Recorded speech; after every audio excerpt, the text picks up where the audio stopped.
나가보세요. 지금 당장 텃밭으로. 오이줄기 사이로 손을 넣어보세요. 노란 꽃들이 잔뜩 피어 있는 그 가지를. 꽃은 예쁘게 피어 있어요. 아침 햇살에 반짝이면서. 그런데 그 꽃 밑에 손가락만한 오이가 달려 있어야 할 자리가 비어 있어요. 꽃만 피고 열매는 없어요. 이 느낌 아시죠? 매년 이렇게 돼요. 꽃은 엄청나게 피어나는데 열매가 제대로 안 달리거나 달리다가 엄지손가락만 해지면 그냥 떨어져 버려요. 그리고 우리는 비료를 더 줘요. 물도 더 줘요. 정성을 더 쏟아요. 그래도 안 돼요. 그런데 있잖아요. 이건 당신 잘못이 아니에요. 정말로. 이 문제의 진짜 원인은 아무도 제대로 얘기해 주지 않았어요. 이걸로 돈 버는 사람이 없었거든요. 오늘 제가 얘기해 드릴 건 붕소 하나예요. 붕산이라고 약국이나 농자재상에서 킬로그램에 2,000원에서 5,000원 하는 그거요. 이게 오이착과 불량의 핵심이에요.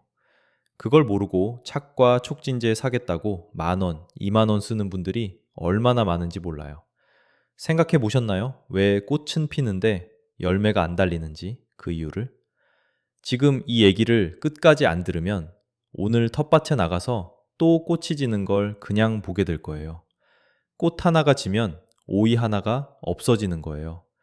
닷새, 열흘이 지나면 그게 10개가 되고 20개가 돼요. 착과 불량이 한 달 계속되면 수확량의 30%가 그냥 날아가요. 텃밭 1000제곱미터 기준으로 370만 원어치가 공중에 흩어지는 거예요. 끝까지 보세요, 거기. 이유가 있어요. 그런데 말이에요. 이 손실이 더 억울한 건 따로 있어요. 착과가 안 된다 싶으면 사람들이 가장 먼저 하는 게 뭔지 알아요? 질소 비료를 더 줘요. 잎이 좀 노랗다 싶으면 복합 비료 한 포 더 뿌리고 활력제라는 거 사서 들이붓고 시중에 나와 있는 착과 촉진제 5,000원짜리, 10,000원짜리 사서 뿌려요. 이게 10명 중 9명이 하는 행동이에요. 그리고 그게 문제를 더 악화시키고 있다는 걸 아직 모르는 분들이 많아요. 알고 계셨나요? 질소 비료가 오히려 착과를 방해한다는 걸. 질소를 넉넉히 주면 줄기랑 잎이 쑥쑥 자라요. 그게 눈에 보이니까 뭔가 잘 되는 것 같죠? 그런데 동시에 토양 안에서 붕소가 잠겨버려요. 질소, 칼리, 석회 성분이 토양 속 붕소를 붙잡아 버리거든요. 식물이 아무리 필요해도 흡수를 못하게 되는 거예요. 결과적으로 잎은 무성하고 줄기는 굵은데 꽃은 지고 열매는 안 달리는 딱 그 상태가 돼요. 이 얘기를 나중에 더 자세히 할 텐데 그 전에 먼저 붕소가 대체 어떻게 발견됐는지 얘기해 드려야 할 것 같아요. 1923년이에요. 영국 로담스테드 농업시험장이라는 곳에 캐서린 워링턴이라는 연구원이 있었어요. 26살 여성 과학자였어요. 당시는 여성이 연구실에서 제대로 대우받기도 어려운 시대였는데 그 사람은 식물한테 붕소를 주지 않으면 어떻게 되는지 실험했어요. 결과가 나왔을 때 동료들도 믿지 못했다고 해요. 꽃은 피는데 열매가 안 달리고 씨앗이 형성되지 않고 결국 식물 자체가 생식을 못하게 되더라는 거예요. 붕소 없이는 꽃이 피어도 수정이 이루어지지 않는다. 이게 처음으로 세상에 증명된 순간이었어요. 기억하시나요? 이 발견이 겨우 100년 전 일이라는 걸. 워링턴의 논문 한 편이 전 세계 농업에서 붕소를 쓰기 시작하게 만들었어요. 동료 연구자는 나중에 이렇게 말했어요. 자신의 첫 번째 연구로 하나의 산업을 창출한 건 누구에게나 주어지는 기회가 아니라고요. 워링턴은 1973년까지 살면서 자신의 발견이 전 세계 텃밭과 농장에 퍼지는 걸 봤어요. 오늘 이 영상에서 좋아요를 눌러주신다면 캐서린 워링턴을 위해 눌러주세요. 자, 이제 안에서 무슨 일이 일어나고 있는지 얘기할게요. 지금 당신이 보고 있는 오이꽃 안에서 눈에 안 보이는 곳에서 지금 이 순간에도 뭔가가 벌어지고 있어요. 잎에서 광합성으로 만들어진 당분, 그게 꽃과 열매 쪽으로 이동해야 해요. 잎은 공장이고 꽃은 건설 현장이에요. 재료를 실어 나르는 고속도로가 줄기 안에 있어요. 붕소는 그 고속도로를 유지하는 역할을 해요. 붕소가 부족하면 그 도로가 막혀요. 재료는 공장에 쌓이는데 건설 현장은 굶어가는 거예요. 느껴지나요? 지금 당신 오이줄기 안에서 그 일이 벌어지고 있을 수도 있다는 게. 두 번째 역할은 꽃가루예요.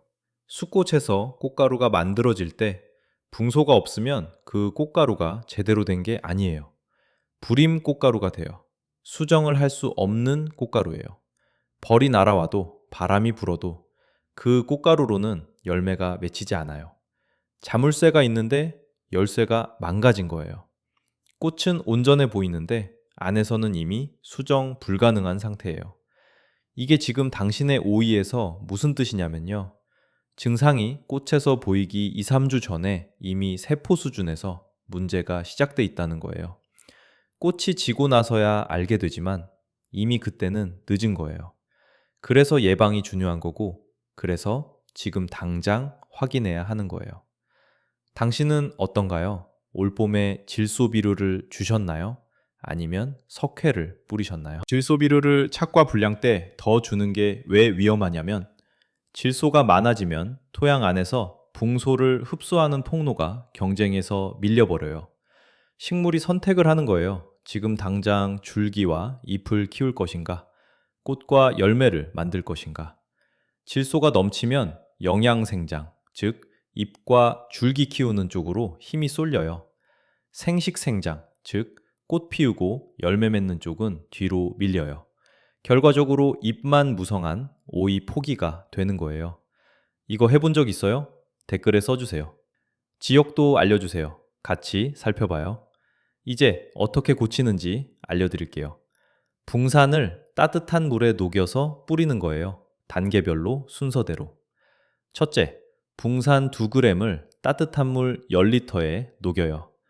물 온도가 40도에서 50도쯤 되어야 붕산이 잘 녹아요. 미지근한 물에 녹이면 가루가 남아서 분무기가 막혀요. 둘째, 이른 아침에 뿌려요. 오전 6시에서 10시 사이가 제일 좋아요. 잎 앞면과 뒷면 모두, 그리고 포기 아래 흙에도 골고루 뿌려주세요. 한나절에 뿌리면 잎이 탈 수 있어요. 셋째, 닷새에서 1회 후에 착과 여부를 확인해요. 꽃 밑에 작은 열매가 달리기 시작하는지 보는 거예요. 넷째, 효과가 부족하면 열흘 후에 한 번 더 처리해요. 단 3번 이상은 과잉이 될 수 있어요. 잎 끝이 타거나 노랗게 변하면 붕소 과잉 신호예요. 그때는 멈춰야 해요. 다섯째, 다음 해를 위한 예방이에요. 첫 꽃이 피기 전에 한번 미리 처리해두면 착과 불량 자체를 막을 수 있어요. 나무재가 있으시면 그것도 써도 돼요. 나무재 한 컵을 물 10리터에 하루 담가뒀다가 맑은 윗물만 걸러서 뿌리면 붕소를 포함한 미량 원소를 함께 보충할 수 있어요. 아궁이가 있던 시절엔 젤을 텃밭에 뿌리는 게 당연했어요. 그게 이유 있는 관습이었던 거예요. 그런데 여기서 한 가지 더 짚고 넘어가야 할 게 있어요. 왜 요즘 이 문제가 이렇게 자주 생기는가 하는 거예요. 우리 할머니, 할아버지 세대에도 오이를 키웠을 텐데 그분들은 이런 고민을 했을까요? 솔직히 말하면 훨씬 덜 했을 거예요. 이유가 있어요. 예전에는 부엌마다 아궁이가 있었고 마당 한켠에는 항상 재가 쌓였어요. 장작을 떼고 나면 남는 그 검은 재, 초목회라고도 하죠. 그걸 자연스럽게 텃밭에 뿌렸어요. 특별한 이유를 알아서가 아니었어요. 그냥 버리기 아까우니까, 어른들이 그렇게 하니까 그게 당연한 일이었던 거예요. 그런데 그 관습이 실은 붕소를 포함한 여러 미량 원소를 매년 꾸준히 토양에 돌려주는 역할을 했던 거예요. 나무와 풀이 자라면서 땅속 붕소를 흡수하잖아요. 그 나무를 베어서 태우면 붕소는 재 속에 농축돼요. 그 재를 다시 밭에 뿌리면 붕소가 순환하는 거예요. 완벽한 자연의 되돌림이었던 셈이죠. 그런데 60년대, 70년대를 지나면서 아궁이가 가스레인지로 바뀌었어요. 연탄 보일러가 생기고 기름 보일러가 생겼어요. 재가 사라졌어요. 그 자연스러운 순환이 조용히 끊겼어요. 아무도 크게 신경 쓰지 않았지만 토양은 조금씩 달라지기 시작했어요. 동시에 화학 비료 중심 농업이 퍼졌어요. 질소, 인, 칼륨 이 세 가지가 비료의 전부처럼 여겨지던 시절이에요. 식물이 자라는데 가장 눈에 띄는 역할을 하는 게 이 세 가지니까요. 잎이 무성해지고 뿌리가 굵어지고 줄기가 튼튼해지는 건 눈으로 바로 보여요. 그런데 붕소는 달랐어요. 붕소가 부족해도 식물은 잘 자라요. 잎도 예쁘고 줄기도 멀쩡해요. 꽃도 피어요. 그냥 열매가 안 달리는 거예요. 원인을 모르면 그게 날씨 탓인지, 벌이 없는 탓인지, 아니면 자기가 뭔가 잘못한 탓인지 갈피를 못 잡게 되는 거예요. 화학 비료가 보편화되면서 또 다른 변화가 생겼어요. 석회를 자주 뿌리게 됐어요. 산성화된 토양을 중화시키기 위해서인데 이게 의도치 않은 문제를 만들어요. 석회를 주면 토양 산도가 올라가요. 알칼리 쪽으로 기울어지는 거예요. 산도가 7.5를 넘어가면 붕소는 토양 입자에 단단히 달라붙어요. 물에 녹아있던 붕소가 입자 표면에 흡착돼 버리는 거예요. 식물 뿌리는 물에 녹아있는 붕소만 흡수할 수 있어요. 입자에 달라붙은 건 손을 뻗어도 닿지 않는 거예요. 그러니 토양 속에 붕소가 있어도 식물 입장에서는 없는 것과 같아요. 이게 왜 중요하냐면 석회를 꾸준히 좋은 밭에서 붕소 결핍이 특히 심하게 나타나는 역설 때문이에요. 열심히 관리한 밭인데 오히려 더 문제가 생기는 거예요. 토양 검사를 해보면 붕소 수치가 아예 없지는 않아요. 있긴 있는데 식물이 못 쓰는 상태예요. 이런 밭에서는 아무리 붕산을 땅에 뿌려도 효과가 반감돼요. 결국 잎에 직접 뿌리는 옆면살포가 유일한 해법이 되는 거예요. 뿌리를 건너뛰고 잎 표면의 기공을 통해 직접 흡수시키는 방법이니까요. 잎 뒷면을 특히 꼼꼼히 적셔야 하는 이유가 여기 있어요. 기공이 뒷면에 더 많이 몰려 있거든요. 모래가 많은 토양도 마찬가지예요. 모래흙은 보수력이 약해서 비가 조금만 많이 와도 물을 조금만 많이 줘도 붕소가 빠르게 씻겨 내려가요. 점토가 적으니 붕소를 잡아둘 힘이 없는 거예요. 모래 텃밭을 가지고 계신 분이라면 붕소 결핍은 일회성 문제가 아니에요. 해마다 비가 많이 온 뒤마다 반복해서 보충해줘야 하는 거예요. 이제 잠깐 먼 이야기를 해볼게요. 고려시대 이야기예요. 이규보라는 문인이 있었어요. 1168년에 태어나서 1241년에 세상을 떠났어요. 그 분이 쓴 갑포유경이라는 시가 있어요. 뜰의 6가지 채소를 읊은 시예요. 거기 오이가 나와요. 우리나라에 오이가 들어온 지 이미 수백 년이 된 시절에 한 선비가 직접 오이를 심으면서 글을 남긴 거예요. 1500년 전 한반도에 전래된 오이가 고려시대엔 이미 텃밭 채소로 자리를 잡고 있었던 거죠. 그런데 상상해봐요. 이규보가 오이를 심었어요. 꽃이 피었어요. 그런데 열매가 안 달렸어요. 그분이 어떤 생각을 했을까요? 하늘의 뜻인가? 심은 자리가 나쁜가? 내 손이 서툰가? 이런 생각을 했을 거예요. 붕소라는 개념은 물론 없었어요. 원소 주기율표도 없었고 밀양 원소라는 말도 없었어요. 그런데 그분의 텃밭 근처에는 분명 부엌이 있었을 거예요.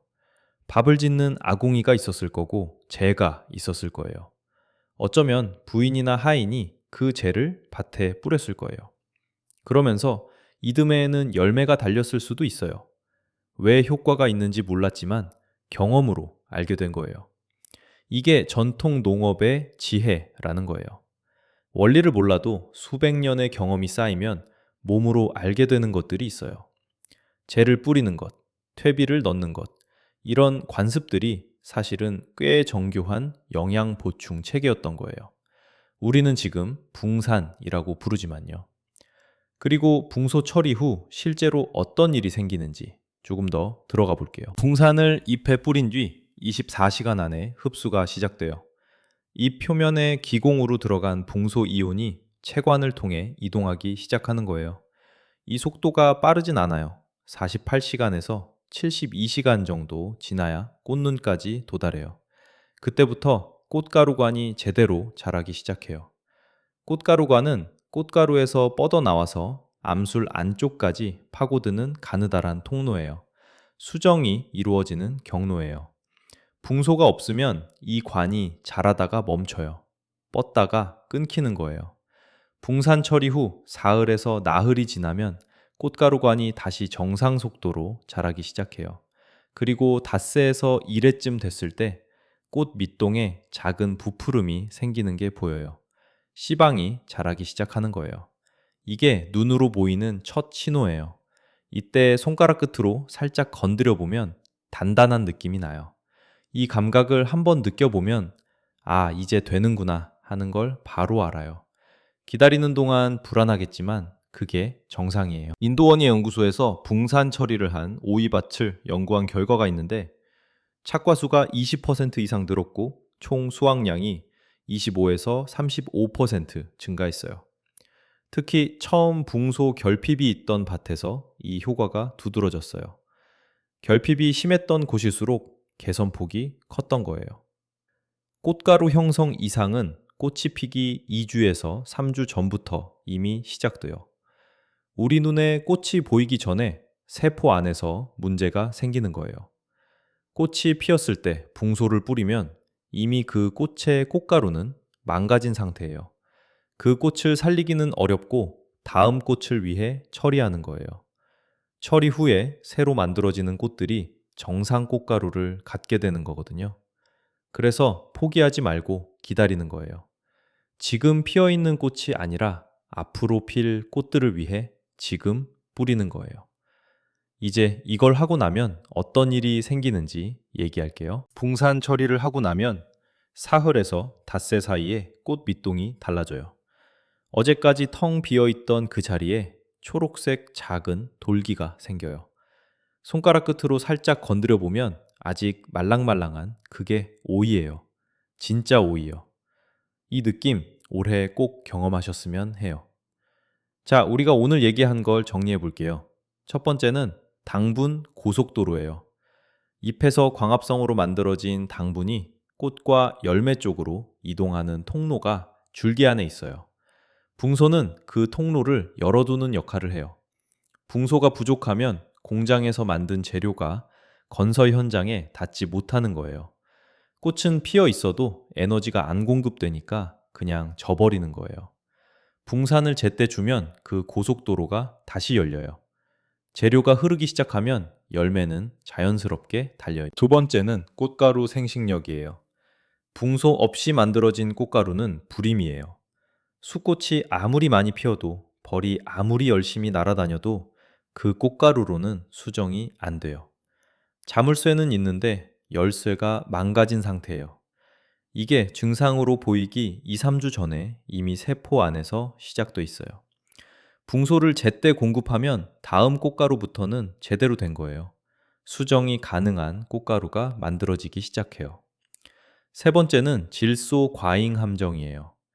착과가 안 될 때 비료를 더 주면 식물은 잎과 줄기 키우는 쪽으로만 힘을 써요.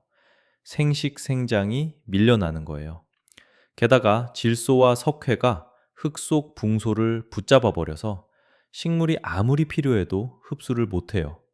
비료를 더 줄수록 착과는 더 안 되는 역설이 생겨요. 이걸 멈추고 붕산 2g으로 방향을 바꾸면 식물이 생식 쪽으로 돌아서요. 이 세 가지가 한꺼번에 작동하면 어떻게 되는지 아세요? 착과 촉진제 목록에서 지워지는 항목이 생겨요. 10,000원짜리 착과제, 20,000원짜리 활력제, 복합비료 한 포 더. 이것들을 더 이상 사지 않아도 돼요. 약국이나 농자재상에서 몇천 원짜리 붕산 한 봉지로 한 시즌을 버텨요. 자, 이제 선택이에요. 길이 두 개예요. 기억길은요. 올해도 착과 촉진제 사고 비료 한 포 더 뿌리고 꽃이 지는 걸 보면서 내 정성이 부족한가 고민하는 거예요. 다음 달에 또 10,000원, 20,000원 쓰는 거예요. 니은 길은요. 붕산 2g, 따뜻한 물 10리터, 이른 아침에 한 번이에요. 댓글에 써주세요. 기이요 아니면 니이요 그리고 왜 그런지도요. 나를 위해서가 아니라 당신 자신을 위해서요. 소리내어 말하면 들려요.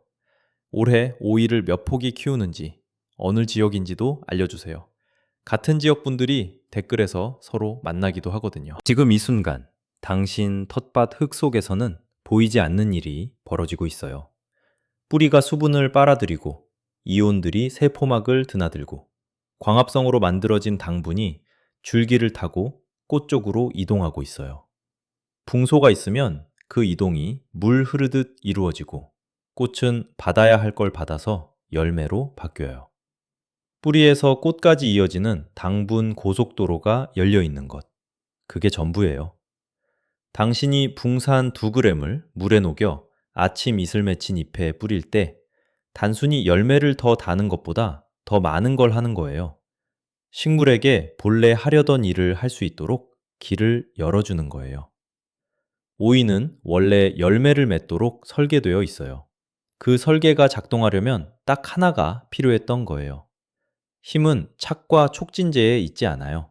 힘은 식물이 무엇을 필요로 하는지 이해하는 데 있어요. 오늘 이 영상이 그 이해의 시작이 되었으면 해요.